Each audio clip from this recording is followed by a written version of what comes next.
अच्छा बोलो, चोर को पकड़ के पुलिस पीटती है, और पुलिस जब पीटती है वो डकराता है, वो रोता है, चिल्लाता है, तो चिल्लाने से रोने से फर्क पड़ता है क्या पुलिस पे? नहीं पड़ता है। चिल्ला ले कितना भी, रो ले कितना भी, और दे दे दे, मर गया बाबूजी, मर गया फूफा जी, मर गया फलाना जी, कुछ भी कह ले तू, मामा चाहे फूफा। जैसे रोने का असर पुलिस वालों पे नहीं पड़ता पिटाई के समय अपराधी के, ऐसे भी तुम्हारे रोने से भगवान को भी कोई फर्क पड़ने वाला नहीं है। भगवान जानता है ये स्वार्थ में रो रहा है, भक्ति में नहीं रो रहा। आंसू दो प्रकार से निकलते हैं, एक मतलब के लिए और एक भक्ति के लिए। भगवान की भक्ति में जो आंसू बहाते हैं उनके हृदय में तो प्रभु प्रकट हो ही जाते हैं, और स्वार्थ में जो आंसू बहाते हैं उन्हें तो भगवान जानते ही ये मतलब के लिए रो रहा है। बच्चा नहीं रोता के मतलब के लिए दुकान पे मम्मी की गोद में से उतर उतर के भागे, रोवे माथा पटके, और जैसे ही आपने चटपटी की पुड़िया दिलवाई बच्चा खुश, रोना बंद। ये स्वार्थ का रोना हो गया। बोलिए कितने बच्चे भैया? दुनिया भर के बच्चे घर में, सबके बच्चे, और जिनके बच्चे हैं वो बाबा 80 साल का होके मरा, पर एक भी बेटा नहीं रोया 80 साल के बाबा के लिए। सब बेटा क्या सोच रहे हैं? बस वही सोच रहे, अरे उम्र थी पिताजी की, 80 साल के हो गए। अरे साल के 100 के हो जाए क्या फर्क पड़ता है तो ना तेरे पिताजी, तेरे पिताजी हैं, तू उसका बेटा है, कम से कम थोड़ी तो रो, तू कम से कम रो तो सही, थोड़ा तो दिखा प्रेम, थोड़ी तो ममता दिखा। वरना अब क्या जरूरत, 80 साल के बाबा का अच्छा हो गया, मर गया, इसके कपड़े धोने पड़ेंगे, लंगोट धोना पड़ेगा, क्या मालूम है खटिया में कर गया तो। इसीलिए बढ़िया हो गया निकल लिया तो रो के क्या फायदा है। ये है संसार महाराज। भाई साहब यही सुनाने के लिए आया हूं मैं दर्पण दिखाने आया हूं। बीच बीच में कथा सुनाते सुनाते ये सारे चटकोले नहीं, मैं आपके जीवन को बताना चाहता हूं कि आपके जीवन में आप कैसा जीवन जी रहे हो। जिस पिता ने घर छोड़ा, जिस पिता ने दुकान छोड़ी, जिस पिता ने शरीर छोड़ा, जिस पिता ने तुम्हें इतना सब दिया, क्या उसके लिए थोड़ी देर तो रोना ही चाहिए? चाहे वो जितना बुजुर्ग हो गया हो, पर फिर भी थोड़ा तो रोना ही, थोड़ा तो प्यार दिखाओ। बंधुओं, बूढ़े पिता के सामने बेटा मर जाए तो पिता रोता है, चाहे पिता को जरूरत नहीं है तो भी रोता है, पर पिता के लिए बेटा नहीं रोता। ये कैसी बात है? आज से ये सीख लो, मां मरेगी तो ज्यादा रो, पिता मरे तो ज्यादा रो। क्यों? प्रीत का पता चलता है, प्रेम का पता चलता है, लगाव का पता चलता है, नजदीकियों का पता चलता है कि तुम कितने नजदीक हो, कितनी प्रीत रखते हो। आत्मदेव ब्राह्मण बड़े ज्ञानी थे तो अज्ञान कैसे हो गया? स्वार्थ में हो गया। आत्मदेव ब्राह्मण ने अग्नि कुंड पर हवन करते करते व्रत ले लिया कि मैं अग्नि की शपथ लेता हूं, ये जल ग्रहण करता हूं, और सूर्य अस्त होने से पहले अगर मुझे पुत्र की प्राप्ति नहीं हुई तो मैं आज अपने नगर के पास बहती नदी में प्राण दे दूंगा। इतना पढ़ा लिखा व्यक्ति, इतना धर्म कर्म करने वाला व्यक्ति, आज सब खत्म कर दिया उसने, केवल पुत्र की भूख पैदा हुई। शाम हो गई, सूर्यास्त होने वाला है, पुत्र तो नहीं आया। आत्मदेव ब्राह्मण नदी में कूदने के लिए पहुंच गए घाट पर। जैसे ही नदी में कूदने के लिए सोच रहे थे छलांग मारने की, तभी भगवान विष्णु साधु का भेष बनाकर यज्ञ नारायण पहुंच गए और आत्मदेव ब्राह्मण का कंधा पकड़ लिया।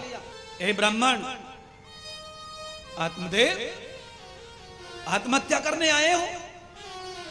तुम्हारे जैसा ज्ञानी धर्मात्मा यज्ञ करता गौ सेवक आत्महत्या करेगा तो दुनिया के निकम्मे लोग, पापी लोग फिर यज्ञ तप दप दान सेवा करने वाले को आत्महत्या करने की कैसे नौबत पड़ी?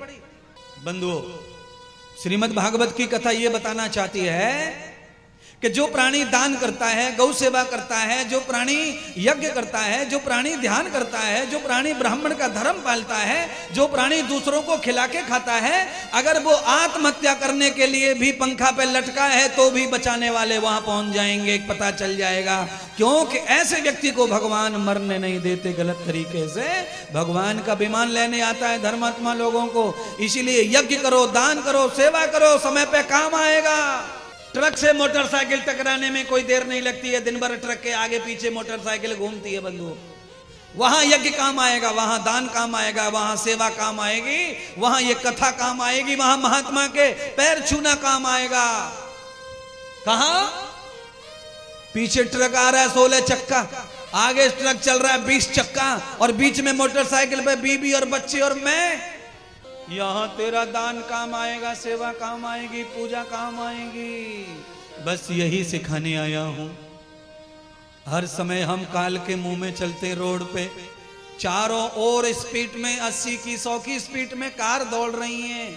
तनक भी छुप जाए मोटरसाइकिल से तो प्राण बचने वाले नहीं है। कैसे प्राण बच जाते हैं? कार चिपक गई रोड पे और कोई नहीं मरा हो कार में, ऐसा कैसे हो गया? कार चिपक गई और कोई नहीं मरा, कैसे हो गया ऐसा? ये मैंने परसों ही सुना किसी के मुंह से, मेरे भक्त के मुंह से, मेरे शिष्य के मुंह से। का शादी में जा रहे थे बच्चे, 5 बच्चे थे और पांचों के पांचों कार चिपक गई रोड पे महाराज, पर एक भी बच्चे को खरोच नहीं आई। ये बताने के लिए वो वृंदावन आए मुझसे परसों, वृंदावन दौड़ के भाग के ये बताने के लिए सिर्फ। और क्यों नहीं आए? उन्होंने तो मेरा नाम लिया, पर मैं ऐसा भगवान नहीं कि मैं किसी को बचा लूंगा। पर हाँ, किसी की निष्ठा सच्ची गुरु में हो जाती है तो गुरु भी वहां ये काम कर देते हैं, वो भी ब्रह्मा विष्णु महेश का ही रूप बन जाते हैं। उन्होंने मुझे धन्यवाद दिया, मैंने परमात्मा को धन्यवाद दिया, मैंने उनके दान सेवा पूजा को धन्यवाद दिया। मैंने कहा देवी ये बच्चे ऐसे नहीं बचे, तू जो दान करती है, आके गौशाला में गुड़ खिलाती है, अन्न खिलाती है, दान करती है, भंडारे करती है, जो अनाथों को, अंधे बहरे गूंगों को जो थाली बंटवाती है वृंदावन में आकर के, ये उसका फल है। जो दूसरों के प्राणों की ध्यान रखता है वो भगवान तुम्हारे प्राणों का ध्यान रखता है। तेरे बच्चों का पाप तो आया था पर पाप समाप्त हो गया, पर पाप कुछ बिगाड़ नहीं पाया, क्योंकि पाप का भी बाप और बाप का भी बाप और आप परमात्मा विराजमान है। किए हुए कर्म कभी खोटे नहीं जाते, अच्छे कर्म हमेशा करो, कभी खोटा नहीं, वाया नहीं जाएगा। आज नहीं कल, कल नहीं परसों मिलेगा उसका फल, उसका परिणाम आएगा। आत्मदेव ब्राह्मण ने कहा महात्मा मुझे छोड़ दो, मुझे मरना है। क्यों मरना चाहते हो? क्या कम है तुम्हारे पास? अरे तुम्हारे पास धन न हो धन ले जाओ, तुम्हारे पास राज्य न हो राज्य ले जाओ, तुम्हारे पास पद न हो तो पद ले जाओ। महात्मा कहते हैं, आत्मदेव ब्राह्मण ने कहा मेरे पास में धन बहुत है, पद बहुत है, सम्मान बहुत है, पर मेरे धन को खाने वाला नहीं है। महात्मा ने समझाया, अरे तुम्हें भगवान ने भाग्य दिया है कि औलाद नहीं है, तुम्हें धन दिया है औलाद नहीं दी है, तो तुम्हारे धन से सत्कर्म करो, अपने कल्याण करो जीवन का। सारी दुनिया तुम्हारी है, सारे बच्चे तुम्हारे हैं, अपना मान लो और धन खर्च करो। तुम्हारे पास धन है और बच्चे नहीं है, उसके लिए दुखी मत रहो। बच्चे जब पैदा हो जाते हैं तो सत्कर्म में बाधा आ जाती है, ये ध्यान रखना, बहुत बाधा आ जाती है। बच्चों की वजह से आदमी सत्कर्म नहीं कर पाता। बच्चों का ये करना है, बच्चों का वो करना है, कथा कैसे होगी, बच्चों की एडमिशन की बात है, बच्चों को 3 लाख लगेंगे, बच्चों को फलाना लगेगा। अरे बच्चे तुम्हारे सत्कर्म में आरक्षण डाल देते हैं, बाधा डाल देते हैं। मैं तो यही कहना चाहूंगा, जिस किसी को भी बच्चा नहीं है ग्रस्त होने के बाद में, वो भाग्यवान है, वो दुर्भाग्यवान नहीं है, वो सद्भाग्यवान है। वो भजन करे, तप करे, जप करे, वानप्रस्थ का जीवन जिए, जो भी प्रभु ने दिया है वो प्रभु के लिए अर्पण करे, साफ सुथरा होके जाए दुनिया से, कोई दाग लेके न जाए, कोई माया का, प्रपंच का। अगला जन्म सफल हो जाएगा उसका, उसका जीवन धन्य हो जाएगा अगला।